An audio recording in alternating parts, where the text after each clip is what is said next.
ariko muri Kongo iyo ufunze esprit y'abakongomani hitira ngo hafunze umuntu wacu naye we ukuntu ntago banza kureba wende ngo yabafungiye iki like nko wavuga ati no kurwanya umuco wa impunity sibyo biranashoboka ko General Makenga yaba ari mu mukwabo wo kurwanya impunity dore nkubeshye se byanashoboka yuko umuntu buri muryango mugari yumvamo cyangwa bitamoke wabo yumva yakora ibyo ashaka byose yitwaje bwa bwoko bukomeye cyangwa se bigize gute avukamo bakana kandi abandi bose ntibagenda babimenya bakabigira ibanga rirashoboka mu gisirikare none se bafunze bose turabaza uyu munsi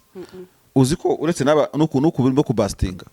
amazina bafunzwe menshi turayazi bitegeze bijya hanze sibyo ubundi akantu kuko M23 ikora ikintu kikajya hanze bakavana kuki nacyo tujye tukiganiraho hari umuntu uzemereye gukora commentaire kuri Tshisekedi nakore commentaire kuri M23 bose se abantu bari mu isi abanyafrika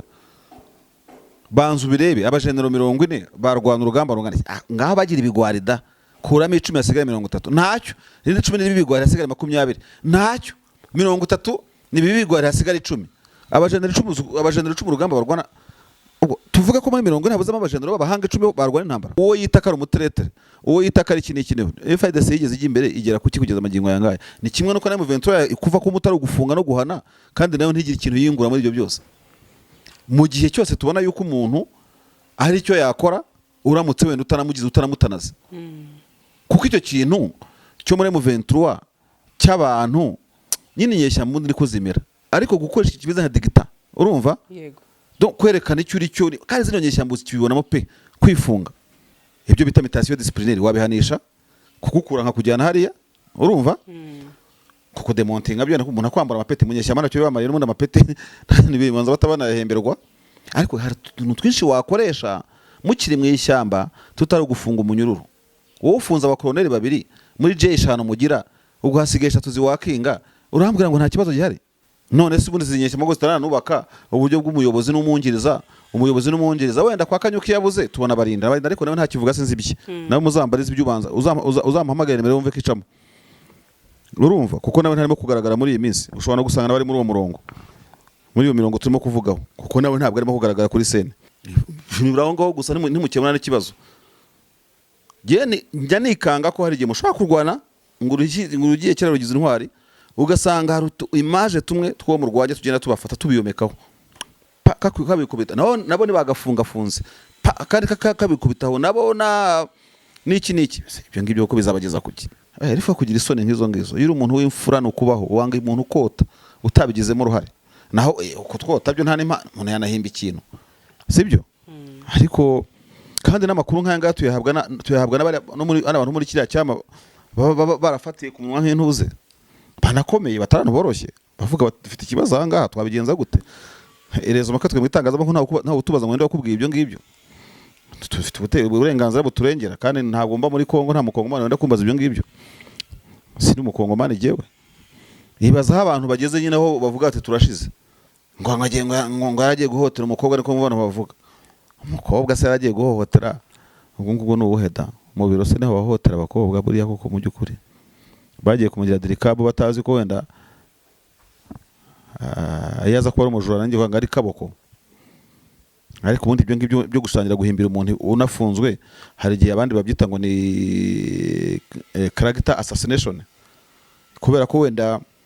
nyana kwica umuntu urubozo yerega uwo muntu abashobora no kuzagaruka ku muntu akabakorera akazi singo guhita muhurura abantu bahurura bashyira mutunde none se biba birangiye ugire ngo hari ubwo saba yakuyemo simbona byo bagiye mu cyama barahira ahubwo barahiriye kuvamo se buruzi ko kujya mu byama kujya gukura umuntu mu cyama bigorana cyane yararahiye ubwe atagiye ngo acyandavuze ngo agire gute aboneka impamvu zigenwa n'amategeko ariko se bari bakurikiza amategeko mu nyeshyamba amategeko yabo ari makeya ntago bari menshi bagabanya karindi ko gufunga bafunga ibiki ariko bundi gusa nanone ntekereza ko kugeza kuri iyi saha bwana Marshali ntago Makenga nanone yafunga gutyo gusa nta kintu yakubonyeho inzozi zawe zo gutunga moto nziza igezweho kandi yizewe zibaye impamo hamwe na Spiro Sendegeya Emile arazigufitiye ku giciro cyiza kidahenze utayafite yose yuzuye ukaba wakwishyura mu byiciro Spiro M1 M2 M3 zisange mu Giporoso ku cya Mitsingi ahateganye na Hilltop Hotel. Hari icyapa kinini cyanditseho Sendegeya Emile. Ukimara kugura yawe uhita uyitahana ako kanya. Ibyo kuyiba byo bazabyibagirwe kuko tuyitarakinga twifashishije GPS yayo ikagaruka. Hamagara Sendegeya Emile kuri 0788 307 maze Spiro yawe uyibikeho. Ibihugu ntabwo bigira amateka asa nuko bahaguruka. Niyo mpamvu ubona abanotable bo muri Kongo bagenda bazamuka bagashyiraho imitwe y'iki buri kimwe cyose, kubera ko umuntu ashaka kwigaragaza nk'ukomeye mu muryango n'igihugu kikazamureba mu ndorerwamo kikamugira uwo ari we. Ibi ngibi byumvuye muri Kenya umva ntacyo bikubwiye, uri mu Rwanda ntacyo bivuze, mu Burundi nabo banza ntacyo byabivuze cyane, ariko muri Kongo iyo ufunze esprit y'abakongomani hitira ngo hafunzwe umuntu wacu. Nawe ukuntu ntago banza kureba wende ngo yabafungiye iki. Like nko wavuga ati no kurwanya umuco wa impunity. Sibyo? Biranashoboka ko General Makenga yaba ari mu mukwabo wo kurwanya impunity. Dore nkubeshye se. Byanashoboka yuko umuntu buri muryango mugari yumvamo cyangwa bitamoke wabo yumva yakora ibyo ashaka byose yitwaje bwa bwoko bukomeye cyangwa se bigize gute avukamo. Na cyane ko nk'abo babiyoyo n'abandi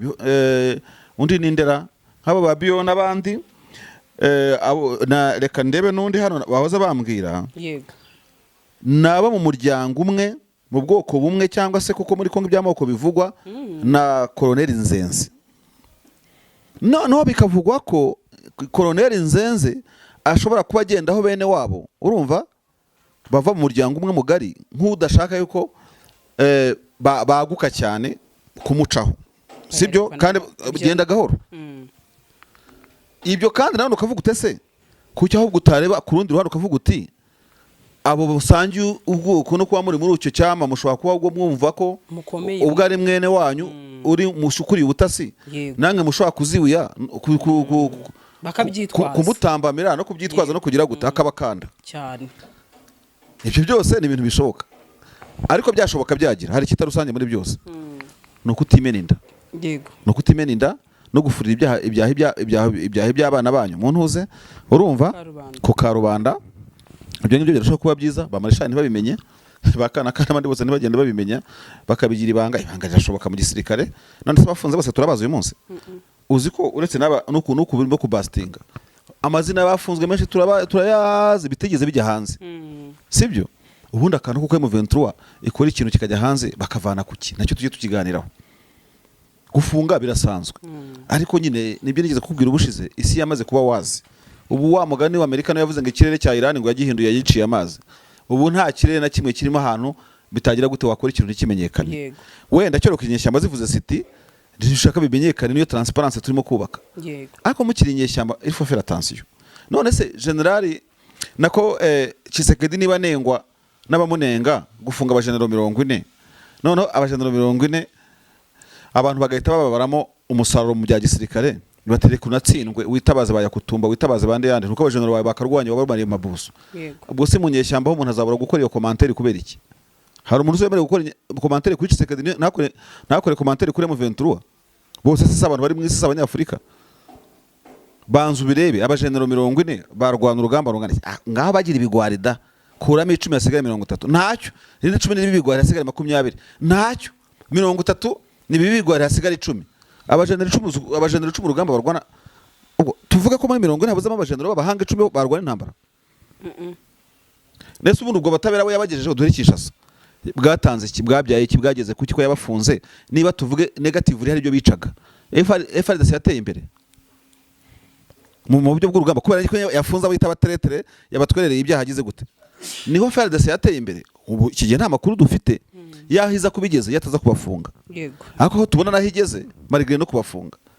uwo yitakara umuteretere uwo yitakara iki n'ikineho FRDC yigeze ijya imbere igera kuki kugeza amagingo yangaya ni kimwe nuko na M23 kuva ko mutari gufunga no guhana kandi nayo ntigira ikintu yingura muri ibyo byose. Mu gihe cyose tubona yuko umuntu ari cyo yakora uramutse wenda utanamugize utanamutanaze kuko icyo kintu cyo muri M23 cy'abantu nyine nyeshya mundi ndi kuzimira ariko gukoresha ikimeze nka digita urumva yego kwerekana icyo uri cyo kandi zino nyeshyamba ukibibonamo pe kwifunga umuntu yifuza nawe yagufunga ziragagaye cyane ubona bagagaye cyane sinzi ikibazo bafite kandi ubundi buriya munyeshyamba akora siyasa urumva Sandri inyeshyamba ubundi yanaguhana inyeshyamba izi siyasa nyine reka nkwereke nk'ubu ngubu uje ushobora kuvuga uti wenda n'urugero umuntu wenda ayobora nk'umujyi wa Goma nka kuriya wenda Colonel Jimmy yayoboraga umujyi wa Goma sibyo hari umuntu se wanga umujyi kwisi nicyo cyizere wagiriye cyo kuba ari wowe ushinzwe umujyi ungana kuriya ariko gihe nshobora nko kuguhana nkakujyana nk'intuzi nkavuga jya guhangana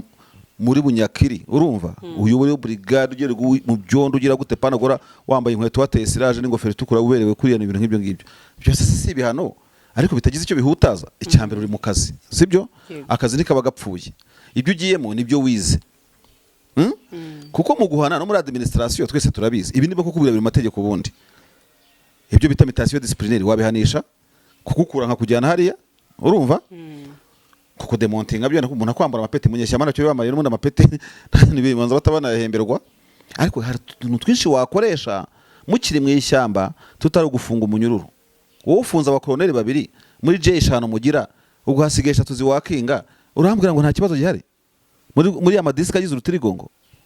ntago bikunda umuntu uri kubwe kuyobora yaba 1 2 3 4 5 aba ari umuntu ukomeye noneho ikindi kinakomeye ntarimo kutwereka ukuntu hubatse structure ku buryo nkatwe tuba mu itangazamakuru twarama tuzanakenera na rubanda kandi baruzakenera abo bakozi urumva nyine bakabate tubuze Samuel agiye muri commande ese ko mubura gutyo n'ubundi ahari hari abaturage tubuze Sebagenzi sibyo yego none se ubundi zinyesha mago zitaranubaka uburyo bw'umuyobozi n'umwungiriza wenda kwa Kanyuki yabuze tubona barinda ariko nawe nta kivuga sinzi ibye nawe muzambariza ibyo ubanza uzamuhamagara nimero wumve kicamo urumva kuko nawe ntarimo kugaragara muri iyi minsi ushobora no gusanga bari muri uwo murongo muri iyo mirongo turimo kuvugaho kuko nawe ntabwo arimo kugaragara kuri scene ubwo no kuvuga ngo rero Wiringoma ntafite umwungirije Kisora arafunze ibyo ngibyo none se mwanyeshyamba mwe mwakwitonze mugafura ibyaye by'abana mu gikari mukabanza mugatsinda urugamba koko ariko nyine yuvuze ibintu ngibi ndabizi iki kiganiro kirazana commentaires z'urusaku mujye musakuza bamwe basakuza nk'ingunguru ziri mu busa usakuza ibyo umuntu akubwira nta n'ikintu cyo gufirifiringa iyo vacuum donc nta cyuzanye undusha nta cyuzanye unsubiza ntuje unyomoza ko hari uwo mvuze udafunze ngo gusa ntimukemura n'ikibazo njya nikanga ko hari igihe mushobora kurwana ngo urugiye kera rugize intwari ugasanga hari image tumwe two mu rwajya tugenda tubafata tubiyomekaho kabikubita nabo nibagafungafunze kandi kabikubitaho nabo n'iki ibyo ngibyo ko bizabageza kuki nibaharanira ikintu cyatuma bafurira ibyahe by'abana mu gikari abantu isi yo kubimenya cyangwa banagabanya ku karindi nakiki ubundi ese ufunze umuntu umuryango ukiri mu nkambi y'impunzi cyangwa n'iki umuryango waramutumye kujya kurwana wanagabanya karindi ko gufunga ntago ari byiza ntacyo biba bimaze umugabo ntabwo wabura gufunga ariko bari abantu babakomeye Sandri nubwo baba bakomeye babagizwe n'icyama hari abantu baba bakomeye gusa nyine kuyobora inyeshyamba mu gace karimo k'urugamba kuriya harimo n'ubutunzi kandi bwinshi kongera kize cyane biragorana ntabwo buri muri kamere ya buri wese hari abakora hari abashobora kujya gufata ibitari ibyabo urumva jewe ndi hagati nko muri 50-50 yego nanjye mba numva naguhana ubundi nkavuga ntekamba ndetse batatwota nk'ubu barimo kubota Sandri mu buzima bwawe ubutari ariko bwa entité morale nk'icyama kuko icyama cyo wenda ni ikintu gikomeye cyane ariko ujye urinda umuntu ukota ku mpamvu ubona wagombye kwevita kuko turumva icyo ari cyo ubu nyine nizo nkuru muri FARDC ari wari kuyicariye ati murebe babandi byo koko arifa kugira isoni nk'izo ngizo yiri umuntu w'imfura no kubaho wanga umuntu ukota utabigizemo uruhare naho kutwota byo nta n'imana umuntu yanahimba ikintu sibyo ariko kandi n'amakuru nk'aya tuyahabwa n'abantu muri kiriya cyama barafatiye ku munwa nk'intuze banakomeye batarantu boroshye bavuga bafite ikibazo aha ngaha twabigenza gute erezo makatwe mu itangazamakuru ntawe utubaza ngo ndende wakubwiye ibyo ngibyo dufite uburenganzira buturengera kandi ntabwo mba muri Kongo, nta mukongomani wenda kumbaza ibyo ngibyo, sindi umukongomani jewe. Ibaza aho abantu bageze nyine aho bavuga ati turashize. Kuki abantu bashize se no kubera iki? Abantu bashira kubera iki muri liberation? Ntimurarangiza intambara. Muragira gute? Muracyane mu biganiro. Chisora arafunze kize gute? Ngo yagiye guhotera umukobwa ariko mubona bavuga. Umukobwa se yagiye guhohotera. Ubwo ngubwo no ubuheda. Mu biro se naho bahotera abakobwa buriya koko mu byukuri. Bagiye kumugira dirikabo batazi ko wenda yaza kuba ari umujura nanjye kwanga ari kaboko. Ariko ubundi ibyo ngibyo byo gusangira guhimbira umuntu unafunzwe hari igihe abandi babyita ngo ni character assassination, kubera ko wenda nyana kwica umuntu rubozo yari dirikabo kuko afite icyo gihagararo, afite n'ubwo bwenge kuri merite, urumva kubera agize ikibazo mutangiye kuntu dukumagira gute ibyo nabyo n'ubugwaha n'ubutindi ko mwakorana gase mwemera nk'umukadu ukomeye kuko noneho hanze hatangiye kugenda impuwazo uriya muntu mu ofisi gukubaganira abakobwa kugira gute ibyo no gusanga n'ibyo abantu bakiriye kuko nge nabonye mu itangazo bavuga ko ari imyitwarire itameze neza se bagiye kumugira dirikabo babona ko kuri urwo rwego habuze abandi ariko ugakosa nese ukora nta kosa arakosa yego wese ntibamukuyeho nyine yarakosheje bamukuyeho yego ikibi ni ukongeraho utugambo twinshi. Erega uwo muntu abashobora no kuzagaruka ku murongo akabakorera akazi, si ngombwa guhita muhurura abantu bahurura bashyiramo utundi. None se biba birangiye ugire ngo hari ubwo saba yakuyemo simbona byo bagiye mu cyama barahira, ahubwo barahiriye kuvamo se. Buruzi ko kujya mu byama kugira ngo ukure umuntu mu cyama bigorana cyane, yararahiye ubwe atagiye ngo acyandavuze ngo agire gute aboneka impamvu zigenwa n'amategeko, ariko se bari bakurikiza amategeko mu nyeshyamba. Amategeko yabo ari makeya ntago bari menshi, bagabanya karindi ko gufunga bafunga ibiki ariko ubundi gusa nanone ntekereza ko kugeza kuri iyi saha bwana Marshal ntago Makenga nanone yafunga gutyo gusa nta kintu yakubonyeho. Makenga we mwihorere n'igihe none se babafunga nta byazi nta byazi yego ababiza none se kuvuga mu mwihorere ngiye sinjajinga Makenga no umuntu ukomeye nuko nyine twemereye kuvuga muri iki gihe dufite uburenganzira ngo bwatubanye bwinshi bwo kuvuga, ariko Makenga n'undi muntu kuko bano bantu bategetse ubona baba bakomeye Sandrine bo ku rwego rwa Makenga ba Colonel Nanga ba Bisimwa n'abandi bose akenshi na kenshi bano bayobozi tubona mu rwego mu nzego ziba ziri centro wo ku rwego rwo hejuru ntiyashobora kubura nubwo kaba 10% cyangwa 20% yisoberwa muri report ahabwa. Hari igitabo nigeze gusoma bo ntabwo kigifite ariko nkibonye ndacyagishakisha n'ubundi naje kugitakaza. Ahantu umwanditsi umwe yigeze kuvuga ukuntu umwe mu bagaba b'ingabo z'inyeshyamba wabaye hano mu karere k'ibiyaga bigari ukomeye kandi ufite izina rikomeye ngo yajyaga agira strategy z'umuntu muzaniye umuntu kumurega nyine ababishinzwe bati dore kanaka tugiye kumuta muri yombi nk'ibyo bya Makenga.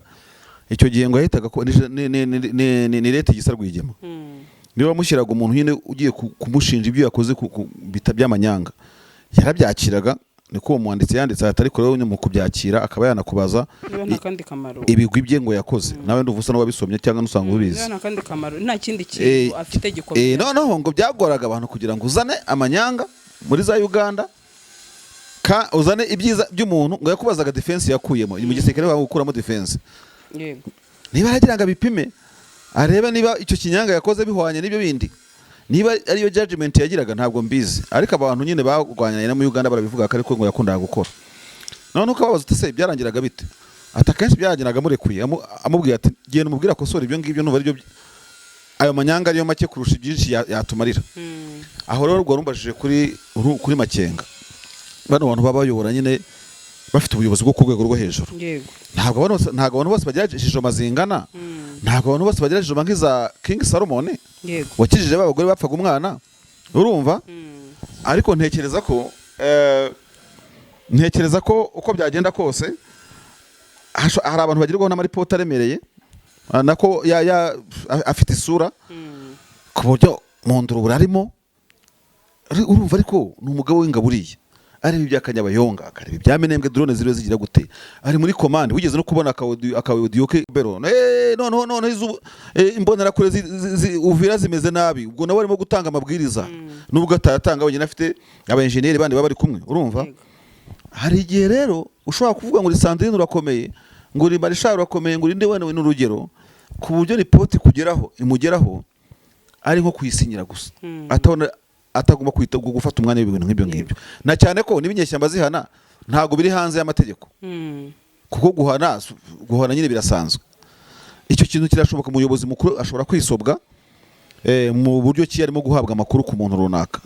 Ya modoka ikundwa na benshi tuyibazaniye Kia Sorento 2022 hybrid ifite ikoranabuhanga ridasanzwe. Ese wari uzi ko ushobora kuyikura muri parikingi ukoresheje urufunguzo rwayo ikagusanga aho uhagaze uri muri ambutiyaje ntibikugora kuko ishobora kwitwara ubwayo. By'akarusho kandi gushyiramo vitesse ntibigusaba imbaraga no gukaraga kakabuto mu buryo bworoshye nk'uko ubibona. Ugiye kubisikana n'indi modoka ikurebera imbere niba nta nkomyi. Si ibyo gusa kuri babandi bagorwa na parikingi igufitiye kamera buri ruhande ikwereka uko ugomba guparika mu buryo bwizewe. Hitamo Kia Sorento 2022 we n'umuryango wawe muzagenda mutuje kuko ifite ubushobozi bwo gutwara abantu 8. Muri Gugaga Cars tubafitiye n'izindi modoka zitandukanye aho ushobora kuza ugahitamo iyawe ku giciro gito cyane. Ku bindi bisobanuro wanyura kuri nimero 0788 32 cyangwa ukatwandikira kuri gugagacars@gmail.com. Hitamo Gugaga Cars ntago uzicuza.